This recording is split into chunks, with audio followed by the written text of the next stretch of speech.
Des Britanniques, enfin rassemblés pour faire face à la crise des migrants à Calais. Un accord sera signé tout à l'heure sur place par le ministre de l'Intérieur Bernard Cazeneuve et son homologue britannique. Renforcement des contrôles, protection du site d'Eurotunnel, lutte conjointe contre les réseaux criminels de passeurs et campagne de communication des deux côtés de la Manche pour expliquer aux migrants que l'Europe n'est pas un Eldorado.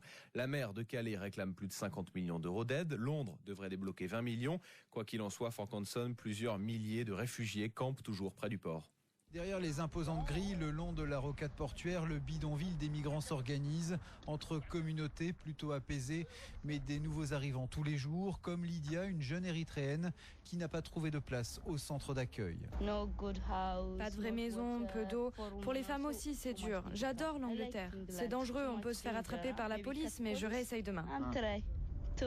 Les tentatives de passage en force au tunnel sous la Manche ont nettement fléchi ces dernières semaines, ce qui ne décourage pas ces exilés avec des passeurs toujours plus organisés.